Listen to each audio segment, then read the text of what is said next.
Welcome to my channel Secret of America. He bought a slave simply to be a nanny for his motherless daughter. But when he found out what she was doing every night in secret, his life changed entirely. In the America of 1853, during the peak of antebellum prosperity, men from Southern high society handled their domestic needs by purchasing slaves as though they were furniture. For plantation owners and wealthy merchants, hiring a slave nurse was a common and convenient practice.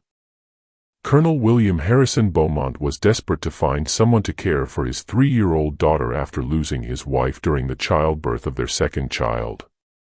So he bought Catherine, a young 25-year-old slave, expecting only that she would keep the girl fed and clean. But Catherine held secrets that went far beyond her duties. What started as a strictly professional relationship transformed into something neither of them expected. When William discovered that every night Catherine was teaching his daughter something forbidden by law, something that could cost both of them their freedom, it revealed a soul so extraordinary that it made the colonel question everything he believed in. When the truth about Catherine's past came to light, that she was not just a common slave but a woman with education matching his own, the scandal that followed shook Charleston society to its core. The love that grew between them defied not only social conventions but the laws of the land. What happened when a powerful man realized he had purchased not a servant but a teacher in disguise will show how true love can blossom in the most unlikely places and transform lives forever. Tell me which city you are hearing this story from and prepare to discover how a single decision can change the fate of an entire family. Before we move on with this shocking story, don't forget to subscribe to the channel and comment which city you're listening from. Let's strengthen our community so no one forgets these stories. Thank you, and let's continue.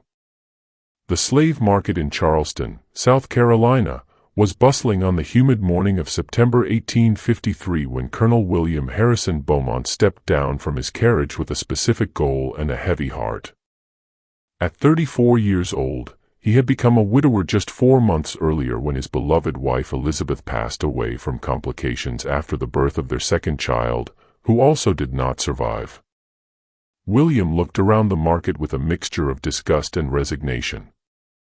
He had never needed to purchase slaves personally, always delegating that task to his overseers at his cotton plantation upriver. But the situation was desperate. His daughter Margaret, only 3 years old, had been crying nonstop since her mother's death. She refused to eat properly and had dismissed 4 nurses in a row with her difficult temperament. The child's grief showed itself in tantrums, night terrors, and a stubborn refusal to accept comfort from anyone trying to replace her mother. The morning air was thick with the harbor smell, salt and fish mixed with people crowded too closely together. William felt his stomach turn as he saw families being torn apart, children clinging to their mothers, men inspected like livestock. He had grown up surrounded by slavery, had inherited slaves with his father's plantation, but had never taken part in this particular kind of transaction before. His late wife, Elizabeth, had always managed the domestic staff, and he had been fine with staying unaware of the ugly details. "I need a young woman, healthy, with experience caring for small children," he told the trader, a rotund, sweaty man named Theodore Marsh, known throughout Charleston for his inventory of house servants. "And she needs infinite patience. My daughter is challenging. She has been through a terrible loss and needs someone with a gentle temperament and a firm hand." "I have exactly what your honor is looking for," replied Theodore, his piggy eyes lighting up at the chance of a big sale. He led William through the market to a more reserved area where the pricier merchandise was kept, away from the common field hands and dock workers. A prime piece. Young, strong, very clean. Came from a plantation in Virginia, where she cared for the master's children. Light-skinned, refined features, knows how to conduct herself in a gentleman's home. Worth every penny, I assure you. Among a group of women sitting on wooden benches, William noticed a young woman who stood out from the others, not only for her beauty but for her posture. While the others kept their eyes low in submission, resigned to their fate, this woman observed everything around her with an alert intelligence that caught his attention immediately. There was something in her bearing that suggested she had not been born to this station, though he couldn't quite identify what gave him that impression. Catherine was 25 years old, with light brown skin the color of caramel, black wavy hair tied in a simple braid that fell over one shoulder, and hazel eyes that seemed to hold deep secrets. She wore a faded blue cotton dress mended in several places but remarkably clean given the circumstances. Her hands, William noticed, were delicate and well cared for, not the calloused hands of someone who worked in the fields or even at heavy domestic labor. Her nails were trimmed and neat. When she shifted position, her movements were graceful in a way that hinted at education in deportment. "This here is Catherine," said Theodore with the practiced patter of a man who had sold hundreds of human beings. 25 years old. Healthy as a horse. No vices. Excellent with children. Very obedient. She was trained up in a good Virginia household, knows all the proper ways, can cook if needed, but her specialty is caring for little ones. The family that owned her fell on hard times, had to sell off their house staff. "Their loss is your gain, Colonel." William approached, and Catherine lifted her eyes to meet his. For a moment, he felt as if she could see into his soul, as if those hazel eyes could look past his fine clothes and respected name to the grief and desperation he carried inside. There was a depth in that gaze that unsettled him, an intelligence that seemed out of place for someone in her position. Slaves were supposed to be simple, uneducated, incapable of the kind of penetrating observation he saw in her face. "Do you have experience caring for small children?" he asked her directly, breaking protocol by addressing her rather than speaking only to the trader. "Yes, sir," Catherine replied with a soft but firm voice that carried a cultured accent he couldn't quite identify. It was neither the thick dialect of field slaves nor the affected speech of house servants trying to imitate their masters. "I have cared for many children over the years, from infancy through their early education." William noticed how she phrased her response, not just confirming experience but offering extra information about the age range of her charges. Most slaves would have simply answered yes or no. "Difficult children," he pressed. "Those who cry a lot, won't eat, children who have lost their mothers." He saw something flicker in her eyes, a shadow of pain that suggested personal experience with loss. "Yes, sir," she said softly. "Children who are grieving require special care. They need patience, consistency, and someone who understands that their behavior is not defiance but pain finding its way out." The observation was so perceptive, so exactly aligned with what the doctor had told him about Margaret's condition, that William felt his breath catch. He stared at Catherine, trying to understand how a slave could articulate what he himself had struggled to comprehend. "How did you know?" he asked quietly, momentarily forgetting Theodore was listening. "How did you know about my daughter's situation?" "By the way you speak of the girl, sir," Catherine said, her voice gentle, "and by the sadness in your eyes. A man does not come to buy a nurse with such urgency unless his need is desperate, and that kind of desperation usually comes from love and loss combined." Theodore shifted uncomfortably, clearly not pleased with his merchandise speaking so freely. "Now, Catherine, just answer the gentleman's questions without all the extra words," he said sharply. But William held up a hand. "No, let her speak." He looked at Catherine intently. "You understand grief. You've seen it in children before." "I have seen it in many forms, sir. In children who have lost parents, in parents who have lost children. Grief is grief, whether it wears fine clothes or rags." The philosophical response, delivered with such simple dignity, moved something in William's chest. This was no ordinary slave. Whatever her circumstances, however she had come to be standing on this auction block, there was something extraordinary about her. "Theodore," sensing the sale was moving in his favor, pressed his advantage. "As you can see, Colonel, she's well-spoken and understands quality care. A girl like this, she'll fit right into your household, 'cause no trouble, and give your little daughter exactly what she needs." "How much?" William asked, still looking at Catherine rather than the trader. $800. Now, I know that seems steep, but for a skilled nurse of her quality, trained in a proper household, it's more than fair. I could get 1,000 for her easy from one of the families on Trad Street. But I like to see my merchandise go to good homes where they'll be appreciated.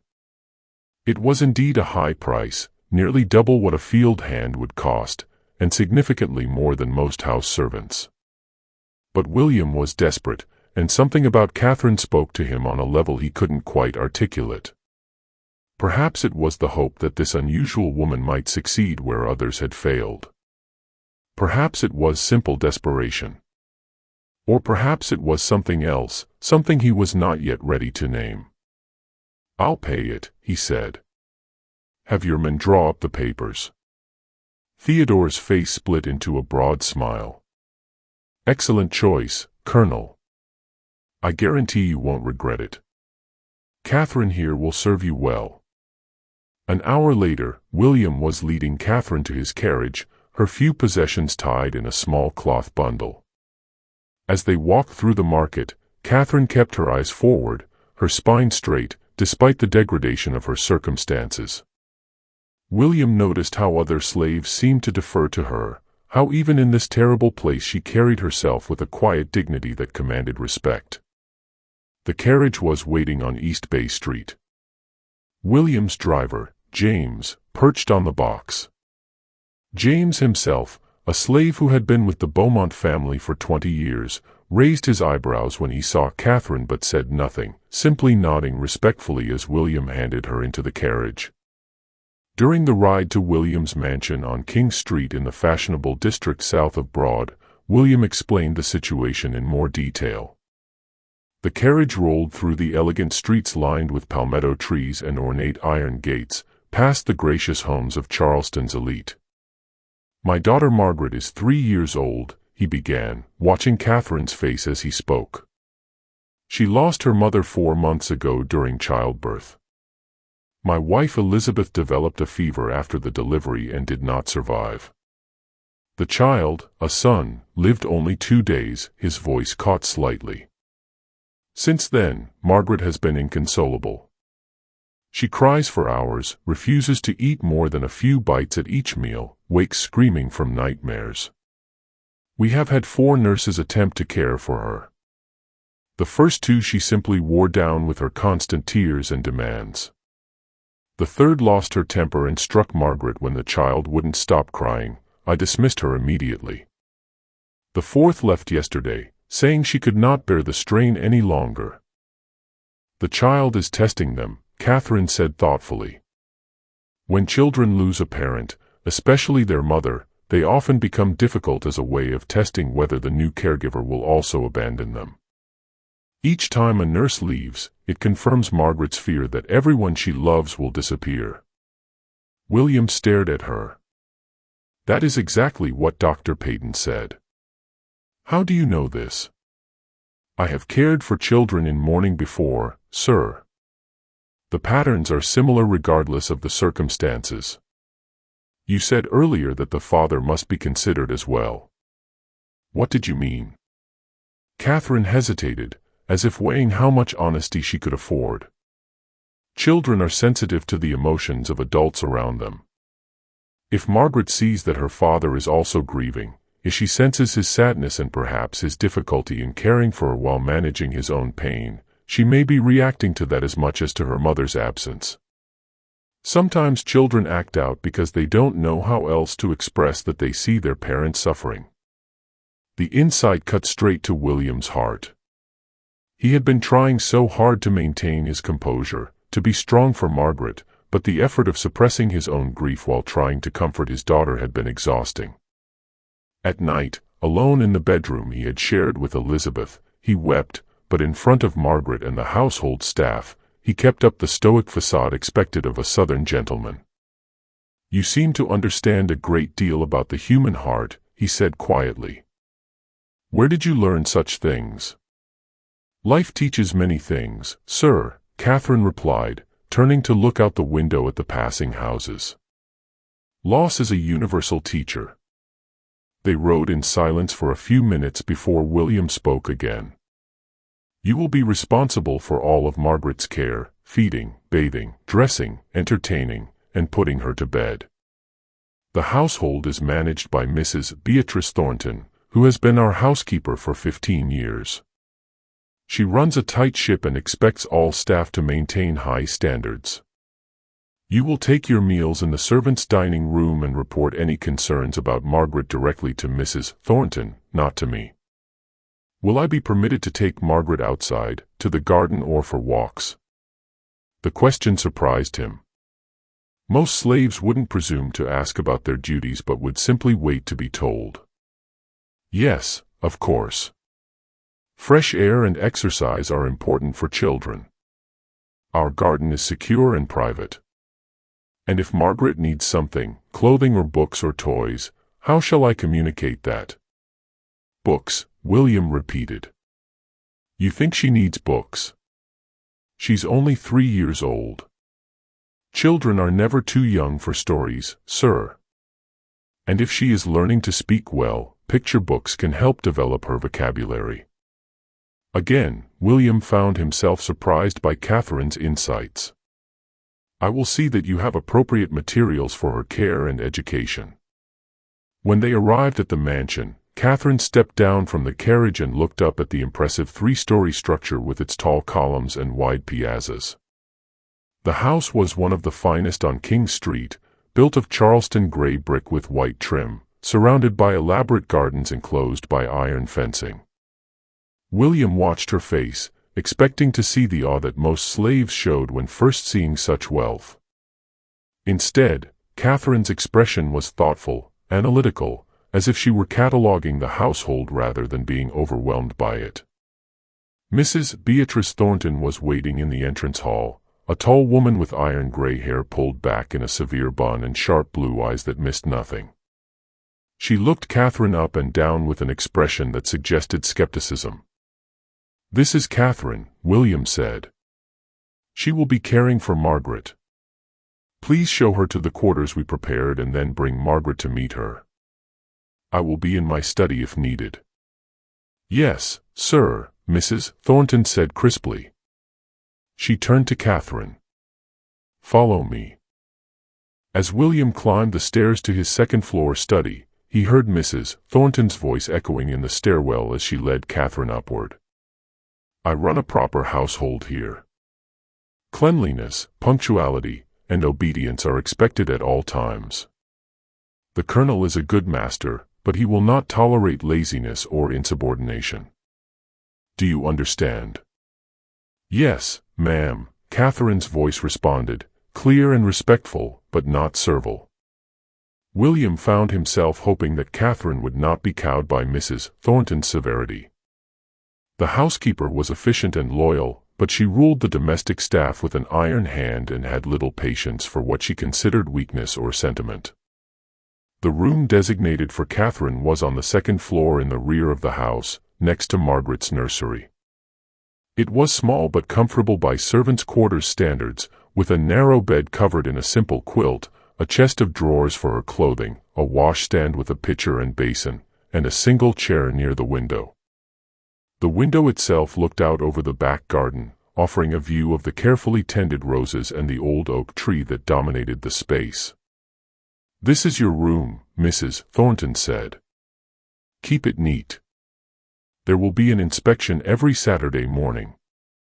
Meals are served in the servants' dining room at 6 in the morning, noon, and 6 in the evening. You will eat with the other house staff. Miss Margaret takes her meals in the nursery, and you will be responsible for ensuring she eats properly. Her clothes are in the wardrobe in her room. She has a bath every evening before bed. Any questions?" "May I ask what Miss Margaret's routine has been?" Catherine asked. What time does she wake? When does she nap? What are her preferences for food and play? Mrs. Thornton's expression softened slightly. She wakes early, usually by 6. She used to nap after lunch, but lately she fights sleep and often cries herself into exhaustion by mid-afternoon. She picks at her food, especially vegetables. She used to enjoy playing with her dolls and looking at picture books with her mother. But since Mrs. Beaumont passed, she has shown little interest in toys. The housekeeper's voice held a note of sadness. She was such a happy child before. Now she just seems lost. I will do my best to help her find her way back, Catherine said gently. See that you do. The Colonel loves that child more than anything in this world. If you can ease her suffering, you will have his eternal gratitude. After Mrs. Thornton left to fetch Margaret, Catherine stood alone in her small room. She walked to the window and looked out at the garden, taking several deep breaths. 3 years since her kidnapping. 3 years of hiding who she really was. 3 years of enduring degradation and fear. And now she was here in this beautiful house, charged with caring for a motherless child. Perhaps, she thought, this was where her luck might finally turn. She heard small footsteps in the hall accompanied by Mrs. Thornton's heavier tread. Catherine turned from the window and straightened her spine, preparing to meet her new charge. Margaret was a tiny thing, smaller than Catherine had expected for 3 years old. She had blonde, curly hair that had been carefully combed but was already coming loose from its ribbons, and enormous blue eyes that dominated her small, pale face. The child was thin, too thin, and there were dark circles under her eyes that spoke of many sleepless nights. She wore a beautiful white dress with blue embroidery, but it hung loosely on her small frame. She clutched a worn rag doll in one hand and had the other hand firmly attached to Mrs. Thornton's skirt. "Miss Margaret, this is Catherine," Mrs. Thornton said, her voice gentler than it had been when speaking to Catherine alone. "She has come to take care of you." Margaret stared at Catherine with solemn, suspicious eyes. Her lower lip trembled slightly, as if she were already preparing to cry. Catherine knelt down slowly, bringing herself to the child's eye level. She made no move to approach or touch Margaret, simply smiled softly. "Hello, Margaret," she said in a gentle voice. "My name is Catherine. I came to be your friend." Margaret did not respond, only pressed herself more firmly against Mrs. Thornton's leg, her eyes never leaving Catherine's face. "You have very beautiful eyes," Catherine continued, keeping her voice soft and non-threatening. "They are the color of the sky on a clear summer day. I bet your mama used to tell you that. I bet she told you that you have the prettiest eyes she ever saw." At the mention of her mother, Margaret's face crumpled and tears began to stream down her cheeks. Mrs. Thornton looked alarmed and was about to speak when Catherine did something unexpected. She began to sing very softly, a melody that seemed to come from another world entirely. The words were in a language neither Margaret nor Mrs. Thornton recognized, something African and ancient, but the melody was achingly beautiful, full of longing and comfort in equal measure. Margaret's sobs began to quiet. She loosened her grip on Mrs. Thornton's skirt and took a half-step forward, her eyes wide and fixed on Catherine's face. The tears still flowed, but silently now, as if the music had given her grief a gentler form of expression. When the song ended, the room was silent except for Margaret's shaky breathing. The child had moved several steps closer to Catherine without seeming to realize it. "That was beautiful," Mrs. Thornton said quietly. "I have never heard anything like it." William's voice came from the doorway. "What language was that?" Catherine turned, startled. She had not heard him approach. He stood in the doorway with an expression of wonder on his face. "An African lullaby, sir," she said, rising from her kneeling position. "My mother taught it to me when I was very small." It speaks of stars that watch over children while they sleep, protecting them and keeping them safe through the night. You speak African? William asked, moving into the room. Some words and phrases, sir. My mother came from Africa originally and remembered some of the old songs. William looked at his daughter, who was still staring at Catherine with rapt attention. It was the first time in weeks that Margaret had shown interest in anything beyond her own grief. Margaret, sweetheart, he said gently, crouching down beside his daughter. Do you like Catherine singing? Margaret nodded slowly, still not speaking. Would you like her to stay and take care of you? To sing to you and play with you? Another small nod. William felt something loosen in his chest, a tiny seed of hope. Catherine, would you mind staying with Margaret for the rest of the afternoon? I think she is comfortable with you. Of course, sir. I would be honored. In the days that followed, William found himself observing Catherine with growing fascination and curiosity. She moved through the household with quiet efficiency, her entire focus on Margaret. The transformation in his daughter was gradual but unmistakable. The constant crying diminished. Margaret began to eat more at meals, still picking at her food, but consuming enough to ease William's worries. The night terrors continued, but Catherine seemed to have a gift for soothing the child back to sleep. William would sometimes wake in the night to hear that strange, beautiful African melody floating through the house, and he would know that Catherine was singing Margaret out of a nightmare. More remarkably, Margaret began to smile again. Small smiles at first, fleeting and fragile, but real. She laughed at something Catherine said during breakfast. She played with her dolls while Catherine sewed. She asked questions about the flowers in the garden as Catherine walked with her among the roses. William watched these developments with relief and gratitude, but also with growing puzzlement. Catherine was unlike any slave he had ever known. Her speech was too refined, her knowledge too broad, her manner too confident. She never overstepped the boundaries of her position, always addressing him and Mrs. Thornton with proper respect. But there was something in her bearing that suggested she was playing a role rather than living her natural state. He noticed little things, the way she held a book when looking at picture books with Margaret, as if she were reading rather than simply looking at illustrations, the grace of her movements, more like a lady than a servant, the vocabulary she used, words like consistency and temperament and anxiety, that seemed beyond what a slave would know, her posture, always upright, her hands, always clean and well-kept despite her work. One afternoon, about 3 weeks after Catherine's arrival, William was working in his study when he heard voices from the garden below. He walked to the window and looked down to see Catherine and Margaret sitting on a blanket under the oak tree. Margaret was laughing at something, actually laughing, a sound William had feared he might never hear again. Catherine was helping her make chains from clover flowers, their heads bent together over the work.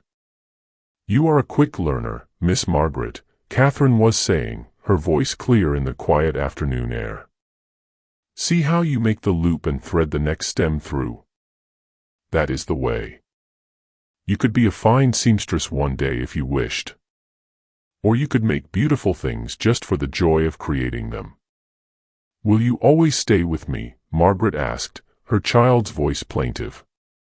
"Will you be my mama now?" William's breath caught.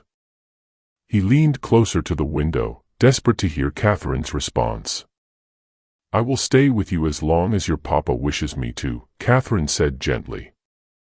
"I cannot be your mama because you already have a mama up in heaven watching over you. But I can be your friend and your teacher and someone who loves you very much. Would that be all right?" "I suppose," Margaret said. "But I wish you could be my mama too. Then you could never leave. People we love do not really leave us, sweetheart. They live in our hearts. Your mama will always be part of you, in your pretty eyes and your kind heart and your curiosity about the world. And I promise that as long as I am with you, I will take care of you and teach you and help you grow into the wonderful person you are meant to be." William felt tears prick his eyes. This woman, this slave whose name he barely knew, was giving his daughter something precious beyond measure. She was giving her permission to grieve while also giving her hope for the future. She was not trying to replace Elizabeth, but rather helping Margaret learn to live with her loss. That evening, after Margaret was asleep, William asked Mrs. Thornton about Catherine's behavior. "She is exceptional, sir," the housekeeper said. "I have never seen anyone connect with a child so quickly. Miss Margaret has not cried during the day for nearly a week now. She eats her vegetables when Catherine tells her stories about how food helps us grow strong. She goes to bed without fuss. It is remarkable." "What do you know about Catherine's background? Where she came from before?" Mrs. Thornton shrugged. "Only what the trader told you, sir. From Virginia, trained in a good household." "Why do you ask? Does she seem like other slaves to you?" The housekeeper paused, considering. "Now that you mention it, sir, no, she speaks quite well, better than many white women of my acquaintance, if I am honest, and she has a way about her, a kind of dignity that is unusual. But she works hard and causes no trouble, so I have no complaints." "Have you seen her reading?" "Reading, sir?" Mrs. Thornton looked shocked. "Certainly not. That would be illegal." "Why would you think?" "Just a question," William said quickly. "She seems educated, that is all." "Well, somehow slaves pick up refined ways from their masters. Perhaps that is all it is." But William did not think that was all it was. Over the next several days, he paid closer attention, and what he observed only deepened his conviction that Catherine was hiding something significant about her past. She was too knowledgeable about too many things. When Margaret asked about birds in the garden, Catherine could identify them by species and tell the child about their habits. When Margaret wondered about the stars, Catherine explained constellations with a precision that suggested formal education. She spoke French phrases occasionally, translating them for Margaret as if teaching a foreign language were the most natural thing in the world. And then, 2 weeks later, William discovered the truth in a way that left him shaken to his core. It was a warm October evening, and William was working late in his study on correspondence related to his plantation business. The house was quiet, the servants retired to their quarters, Margaret long since asleep. He had been working for several hours when he realized he needed a particular ledger from the library on the 3rd floor. As he climbed the stairs, he heard a soft voice coming from Margaret's room. He paused on the landing, listening. It was Catherine's voice, but she was not singing or telling stories. She was speaking in a measured, instructional tone that made William's blood run cold. "This is the letter A, Margaret. It makes the sound A like an apple or I like an able, and this letter is B, which makes the sound but like an ball or book." William moved silently to Margaret's door, which stood slightly ajar. Through the gap, he could see Catherine sitting on Margaret's bed with his daughter nestled against her side. Between them was a primer, a basic reading book, and Catherine was systematically teaching Margaret to recognize letters and their sounds. Teaching a slave to read was illegal throughout the South, punishable by fines and imprisonment. Teaching any enslaved person to read and write was considered dangerous, a path to rebellion and insurrection. But more shocking than the illegality was the fact that Catherine obviously knew how to read, and read well. She was not stumbling through the primer but moving through it with the confidence and skill of an experienced teacher. William stood frozen in the hallway, watching as Catherine patiently guided Margaret's small finger from letter to letter, asking questions to check her understanding, offering praise and encouragement. His mind raced with questions and implications. How had a slave learned to read so well? Where had she received such obvious education? And why was she risking severe punishment to teach his daughter? He watched for perhaps 10 minutes before silently retreating down the hallway to his study. He closed the door and sat in his chair, his hands trembling slightly. He should confront her immediately. He should summon the authorities. Teaching slaves to read was not just illegal but considered a threat to the entire social order. If word got out that he was harboring a literate slave who was teaching his daughter, his reputation would be destroyed. But even as these thoughts ran through his mind, William found he could not muster the appropriate outrage.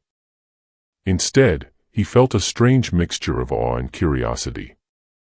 Who was Catherine really? How had she acquired such education? And what kind of extraordinary woman would risk everything to teach a 3-year-old child to read? He did not sleep that night. Instead, he sat in his study and thought about everything he had observed over the past weeks.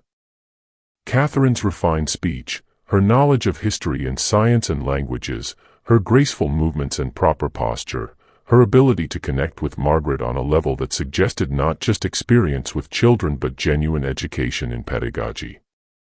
None of it fit with her supposed background as a slave trained in a Virginia household. By morning, William had made a decision. He would confront Catherine privately and demand the truth. If she had been lying about her past, he needed to know, but he would hear her out before deciding what action to take. He waited until afternoon when Margaret was napping. He asked Mrs. Thornton to ensure they would not be disturbed and summoned Catherine to his study. She entered with her usual composure, though he thought he detected a hint of apprehension in her eyes. She stood before his desk with her hands folded, her posture perfect, waiting for him to speak. "Catherine," he began, deciding to be direct. "I need to ask you some questions, and I need you to answer me honestly." "Yes, sir," she said, her voice steady. "Where were you born?" "In Maryland, sir." "Which plantation?" "I was not born on a plantation, sir. I was born in Baltimore." The answer was not what he expected. Slaves were not generally born in cities unless their mothers were house servants for urban families. "What was your mother's name?" "Sarah Mitchell." "And your father?" Catherine hesitated for just a moment. "James Mitchell." "They were both slaves?" "No, sir." William leaned forward, his pulse quickening. "What were they?" "They were free people of color, sir." The room seemed to spin. "You are telling me you were born free?" "Yes, sir." "Then how?" He could not finish the sentence, but Catherine understood. "I was kidnapped, sir. 3 years ago. My parents had both died, and I was living alone in Baltimore. Men came in the night, men who claimed my father owed them money. They destroyed my freedom papers and sold me to a trader who falsified documents saying I had been born a slave. I have been sold 4 times since then, passed from place to place before ending up in Charleston." William felt as if the floor had dropped out from under him. If what she was saying was true, if she really had been born free, then he had not purchased a slave at all. He had purchased a free woman who had been illegally enslaved. The implications were staggering. "Can you prove any of this?" he asked. "My documents were destroyed. My house was burned. Anyone who knew my family is in Baltimore, and who would believe them against the word of white men with legal papers, false though they may be?" "How did you learn to read?" "My father taught me. He was a skilled carpenter, a respected man in the free-colored community. He believed education was essential. I can read and write in English and French. I studied mathematics, history, geography. My father wanted me to be able to support myself, to never be dependent on anyone." "I saw you teaching Margaret last night," William said quietly. "I saw you with the primer." Catherine's face went pale. Sir, you know what could happen to you if this were reported. To both of us. Yes, sir. I know. I am sorry. I should not have presumed. It is just that Margaret is so bright, so eager to learn, and it seemed wrong to let her mind lie fallow when she could be developing it. But I understand if you must punish me. I accept the consequences. She stood before him with perfect dignity, ready to face whatever judgment he would render. And in that moment, William realized that everything about her made sense now. She was not a slave trying to act like a free person. She was a free person who had been forced into slavery. And even under that burden, her true nature shone through. Catherine, he said slowly, if what you are telling me is true, if you were really born free, then you are being held illegally. I would have purchased you under false pretenses. That is correct, sir. Why did you not say something before? When I first bought you, would you have believed me? A colored woman in a slave market claiming to be free. Mr. Marsh had legal documents, false though they were. I have nothing but my word. She was right, of course. In the social and legal structure of the South, a slave's testimony was worthless against a white man's documents. I need time to think about this, William said.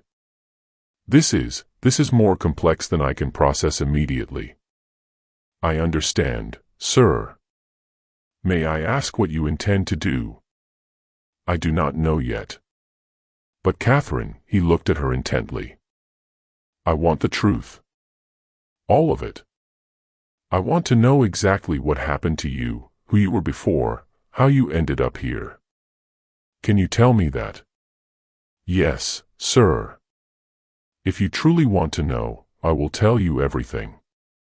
Come back tonight after Margaret is asleep. We will talk then. Privately. Catherine nodded and left the study, and William sat alone with his thoughts churning. If Catherine's story was true, then he had an enormous decision to make. He could ignore what he had learned, continue to keep her as a slave, and no one would be the wiser. He could report her literacy and have her sold away, removing the problem from his household. Or he could investigate her claims and, if they proved true, help her recover her freedom. The last option would cost him $800 and would deprive Margaret of the best caregiver she had ever had. It would also be the right thing to do. That night, after the household had settled and Margaret was sleeping soundly, Catherine came to his study. William had prepared a fire against the evening chill and had 2 chairs arranged so they could speak face to face rather than across the formal barrier of his desk. Sit, he said, gesturing to one of the chairs. And tell me your story. All of it. Catherine sat, took a deep breath, and began. My father, James Mitchell, was born a slave on a tobacco plantation in southern Maryland. When he was 25, his master died and in his will manumitted several of his slaves, including my father. My father was a talented carpenter, and he used his skills to build a good life. He moved to Baltimore and established himself as a craftsman. He made furniture, did construction work, built a reputation for quality and reliability. She paused, her eyes distant with memory. My mother, Sarah, was born free. Her parents had purchased their freedom years before she was born. She worked as a seamstress and was known for her beautiful work. My parents met at church, married, and I was born in 1828. They named me Catherine after my grandmother. You were educated from childhood, William asked. Yes. My father insisted on it. He said that slavery had stolen his childhood and his youth, and he was determined that I would have every advantage. He hired a tutor for me when I was 5. By the time I was 10, I could read English and French, do mathematics through algebra, and knew history and geography as well as any white child in a good school. What happened to your parents? Pain flashed across Catherine's face. My mother died of consumption when I was 20. My father never really recovered from losing her. He continued to work, but his heart was broken. 2 years later, in 1850, he was killed in an accident at a construction site. A wall collapsed and crushed him. "I am sorry," William said, and meant it. He left me the house we lived in, his tools, some savings. It was not a fortune, but it was enough for me to live modestly. I supported myself doing needlework and teaching reading and writing to children in the free colored community. I had a small but good life. I was not wealthy, but I was free and independent. That was everything. What happened 3 years ago? 2 men came to my door one night in August. They said my father had owed them money, gambling debts, they claimed. I told them that was impossible, that my father did not gamble. They insisted. They said I would have to work off his debts. When I refused and showed them his papers proving there were no outstanding debts, they became violent. They beat me, tied me up, and burned my house to the ground. Everything I owned, all my father's papers, my freedom certificate, my mother's Bible, everything was destroyed. Her voice remained steady, but William could see the pain in her eyes. They kept me locked in a cellar for weeks while they arranged false papers saying I'd been born a slave named Catherine with no surname, born in 1828 in Virginia. They sold me to a trader who took me south. I tried to tell people the truth at first, but no one would listen. A colored woman's word meant nothing against white men with legal documents. I was beaten for lying, beaten for trying to escape, beaten for being difficult. Eventually, I learned to stay silent and wait for an opportunity. "But you never stopped being who you were," William observed. "No, they could take my freedom, but they could not take my mind or my education or my sense of self. I hid it as best I could, spoke simply, kept my eyes down, acted the part they expected. But inside, I was still Catherine Mitchell, daughter of James and Sarah, a free woman of Baltimore. I just could not prove it to anyone." William sat back in his chair, trying to imagine what she had endured. 3 years of forced servitude, of hiding her true self, of living in fear of discovery and punishment, and yet she had maintained her dignity and her core identity. "Why did you teach Margaret to read?" he asked. "You must have known it was dangerous." "Because she is so bright. And because education is the one thing no one can take from her. If I have learned anything from my life, it is that circumstances can change in an instant. Wealth can vanish. Freedom can be stolen. Security is an illusion. But knowledge, once gained, remains. I wanted to give Margaret something that would be hers no matter what the future brings." She hesitated. "And what?" "And because it gave me joy to teach again, to use my mind and my skills for their proper purpose. For a few minutes each night while I taught Margaret her letters, I was not a slave. I was a teacher, the person my parents raised me to be. It was a small rebellion, perhaps, but it was important to me." William stood and walked to the window, looking out at the dark garden. He stood there for a long moment, thinking about everything Catherine had told him, weighing his options and his responsibilities. "Catherine," he said finally, turning back to face her. "I am going to investigate your story. I will write to people in Baltimore, search for records, see if I can find any evidence that supports what you have told me. If your story proves true, I will help you recover your freedom. You have my word on that." He saw tears spring to her eyes for the first time since he had known her. "Do you mean that, sir?" "I do. I cannot undo the injustice that was done to you, but I can refuse to perpetuate it. If you were born free, then you should be free." "Thank you," she whispered. "You cannot know what that means to me.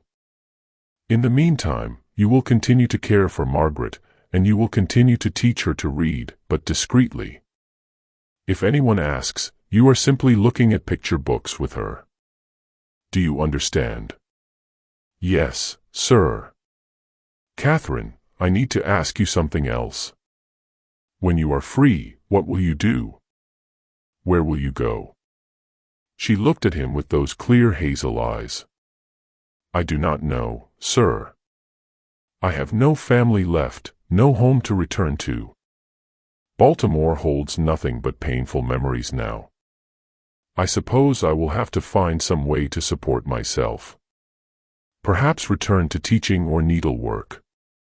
And Margaret? What about her? The pain that crossed Catherine's face was evident. I will miss her terribly. She has become like a daughter to me. But I cannot ask you to keep me as an employee when I regain my freedom. The social complications would be, she trailed off. Would you want to stay if it were possible? More than anything. But sir, surely you see how impossible that would be. A free woman of color working in your household. The scandal it would cause, and Margaret's future to think of. She needs to grow up as part of Charleston society, not as the daughter of a man who employed a colored woman in his home. Let me worry about society, William said. You worry about Margaret. She loves you, Catherine. Losing you would devastate her after everything she has already lost. And I love her. But love does not always determine what is possible. William wanted to say more, wanted to tell her that he was beginning to realize his feelings for her went beyond gratitude, beyond respect for her intelligence and strength. But it was too soon, too complicated, too dangerous to voice such thoughts. Instead, he simply nodded. Get some rest. We will speak more after I have had time to investigate your claims. Over the next 6 weeks, William devoted considerable time and resources to investigating Catherine's story. He wrote letters to officials in Baltimore, to churches that kept records of free colored people, to carpenters' guilds that might have known James Mitchell. He hired a private investigator to search for records and interview people in Baltimore's free colored community. The responses came slowly, but they came. Yes, James Mitchell had been a respected carpenter in Baltimore. Yes, he had been a freed slave who built a successful business. Yes, he had married Sarah Washington in 1825, and they had a daughter named Catherine, born in 1828. Yes, his house had burned in August 1850, shortly after his death, though at the time it had been assumed to be an accident. And yes, his daughter Catherine had disappeared around that same time and was assumed to have perished in the fire. When William sat down with all the documentation spread before him, he knew beyond doubt that Catherine had told him the truth. She was a free woman, illegally enslaved, and he had unknowingly purchased stolen property. The legal situation was complex. Simply freeing Catherine would not restore her legitimate status as a freeborn woman. She would need proper documentation, proof of her birth status, legal recognition of the fraud that had been perpetrated against her. William consulted with a lawyer who was known for his progressive views, swearing him to secrecy about the case. It can be done, the lawyer told him. But it will take time and money. We will need to file documents in Maryland courts, get testimony from people who knew her family, prove that the slave papers are fraudulent. It could take months, maybe a year. Do it, William said. Whatever it takes. While the legal process ground forward, life in the Beaumont household continued. Margaret thrived under Catherine's care, growing stronger and happier with each passing week. The child's grief had not disappeared, but it had become manageable, woven into her daily life rather than overwhelming it. She spoke often of her mother now, asking Catherine questions about heaven and angels, working through her understanding of death with the help of Catherine's patient explanations.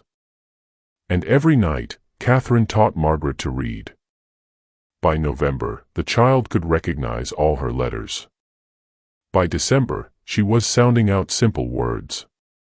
By January, she was reading basic sentences from her primer. It was remarkable progress for such a young child, testament to both Margaret's intelligence and Catherine's skill as a teacher. William found himself drawn more and more to Catherine's company. He began inventing reasons to observe her lessons with Margaret, sitting quietly in a corner of the nursery while Catherine taught. He engaged her in conversations about Margaret's development, discussions that inevitably broadened into talk of education, philosophy, literature, politics. He discovered that she was as knowledgeable and thoughtful as any educated person he knew, with opinions on everything from the poetry of Wordsworth to the political situation in Europe. He was falling in love with her, he realized sometime around Christmas. It was not just her beauty, though she was beautiful, or her intelligence, though she was brilliant. It was the totality of who she was, the strength that had sustained her through unimaginable hardship, the kindness she showed to his daughter, the quiet dignity with which she carried herself even in the degrading position slavery had forced upon her. But he said nothing. The social barriers between them were enormous. Even when she was legally free, she would still be a woman of color in the slaveholding South, and he was a white man of the planter class. A romantic relationship between them would be scandalous, potentially dangerous for both of them, and certainly damaging to Margaret's future prospects in Charleston society. So he remained silent, watching and waiting, wondering if the feelings he saw reflected in Catherine's eyes when she looked at him were real or merely his own wishful thinking. In March 1854, 6 months after Catherine had arrived in his household, the legal documents finally came through. Catherine Mitchell, freeborn woman of color, had been officially recognized by the Maryland courts as having been illegally enslaved. The fraudulent documents had been nullified. Her freedom was restored. William arranged for a small ceremony at the courthouse in Charleston with his lawyer and Mrs. Thornton present as witnesses. Catherine stood before the judge and received her freedom papers, legal documents that proved beyond doubt her status as a free woman. When she walked out of that courthouse, she was no longer anyone's property. She belonged to herself alone. That evening, William asked to speak with her privately in his study. She came dressed in a simple but clean dress that Mrs. Thornton had given her, her freedom papers clutched in her hands, as if she feared they might disappear if she let them go. "How do you feel?" William asked. "Terrified," she admitted. "For 3 years, I dreamed of this moment. And now that it is here, I realize I have no idea what to do next." "You could stay," William said. "Not as a slave, obviously, but as Margaret's governess. I would pay you a salary, provide you with good quarters, respect your free status. You could continue to teach Margaret and live here in safety and comfort." "Why would you do that?" Catherine asked softly. "You know the scandal it would cause, to employ a free woman of color in your household." "Because Margaret needs you." "Because," he hesitated, then decided to risk honesty. "Because I have come to value your presence in this house, in my life, more than I can easily express. Because the thought of you leaving is unbearable." Catherine looked at him for a long moment. "William," she said, using his first name for the first time, "I need to be honest with you. I have developed feelings for you that go beyond gratitude. When I am near you, my heart races. When you speak, I hang on your every word. I think about you constantly. But feelings do not change reality. Even if I stay as an employee, society will judge us harshly.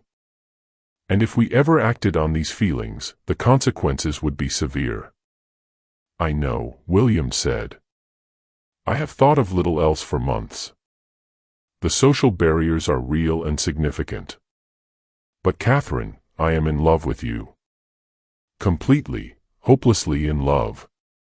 And I think you love me too." "I do," she whispered. "God help me, I do. But love is not enough. What if we made it enough? What if we decided that our happiness matters more than social approval? And Margaret, what about her future? If you marry a colored woman, her prospects in Charleston society will be destroyed. She will be ostracized, mocked, made to suffer for your choice. William had thought about this extensively. Or she will learn that love and justice matter more than prejudice. She will grow up in a household that values character over skin color, education over empty social pretensions. She will be stronger for it. You are asking me to be brave enough to marry you, Catherine said. But are you brave enough to face what that will mean?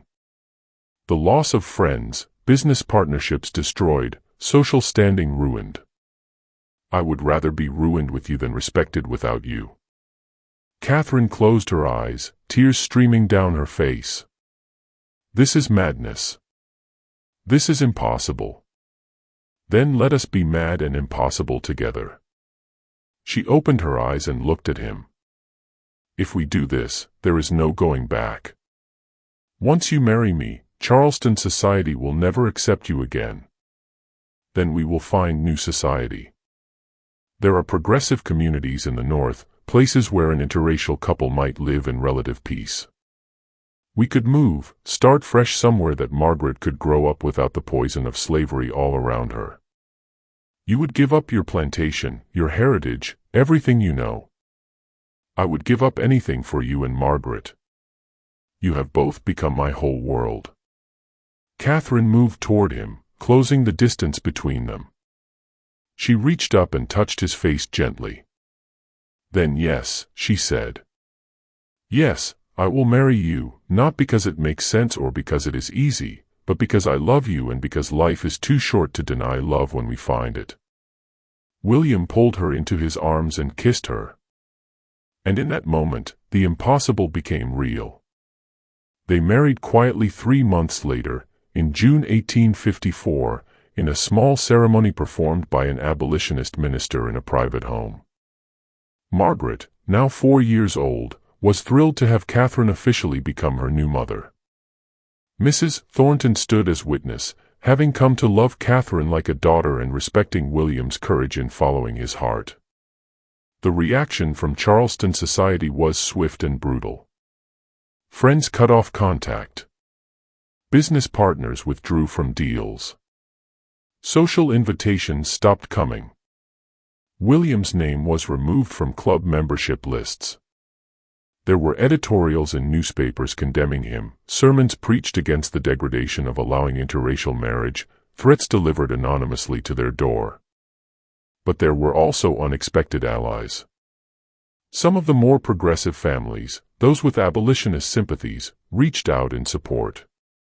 A few business contacts proved more loyal than William had dared hope. And slowly, carefully, they began to build a new life that did not depend on Charleston's approval. True to his word, William eventually sold his plantation and moved his family north to Philadelphia, where laws against interracial marriage were not enforced and where a free colored woman married to a white man could live without constant fear. It was there that Margaret grew into a confident, educated young woman, fluent in 3 languages, passionate about social justice, unafraid to challenge injustice wherever she encountered it. Years later, when Margaret was grown and married herself to a progressive young lawyer who shared her values, she would tell people about her unusual family. My father, she would say, bought a slave to care for me after my mother died. But he discovered he had bought not a servant but a teacher, not property but a person of extraordinary gifts. And he had the courage to admit his error, correct the injustice, and follow his heart even when society condemned him for it. My mother lost her freedom to cruelty and greed, but she never lost herself. And together, my parents built a family based on love and respect rather than law and custom. They taught me that human dignity matters more than social approval, that love sees beyond color, and that courage means doing what is right even when it costs you everything. Catherine and William's story became one that people told when they needed to believe that love could triumph over prejudice, that individuals could stand against unjust systems, and that families built on genuine affection and respect were stronger than those built on social convention. On quiet evenings, when the house was still and Margaret was asleep, Catherine would sometimes take out her freedom papers and read them, still hardly believing they were real. And William would watch her, marveling that this extraordinary woman had come into his life in such an unlikely way. "Do you ever regret it?" he asked her once. "The difficulties we have faced, the losses we have endured." Catherine looked at him with those clear hazel eyes that had first captivated him in a Charleston slave market years before. "I regret the injustice that brought us together," she said. "I regret the years I lost to slavery. But I do not regret loving you, or this family we have built, or the life we have made despite everything working against us. What we have is worth every struggle." And in the end, that was the truth that sustained them through every difficulty, every challenge, every moment when the weight of society's disapproval threatened to crush them. They had found something rare and precious, a love built on mutual respect, shared values, and the courage to stand together against a world that said they should be apart. Years later, when historians look back at the antebellum period, they would find many stories of slavery's cruelty and injustice. But they would also find occasional stories like Catherine and William's, stories that proved that even in the darkest times, individuals could choose humanity over hate, love over law, and justice over convenience. These stories mattered not because they were common but because they showed what was possible when people had the courage to live according to their deepest values rather than their society's shallowest prejudices. And so Catherine Mitchell Beaumont, who had been born free, stolen into slavery, and freed again by love and justice, lived to see the end of slavery in America. She lived to see her daughter become a leader in the women's suffrage movement. She lived to teach hundreds of children, both black and white, in the school she established in Philadelphia. And she lived to grow old beside the men who had been brave enough to see her humanity when the law said she was property, and to choose love when society demanded he choose status instead.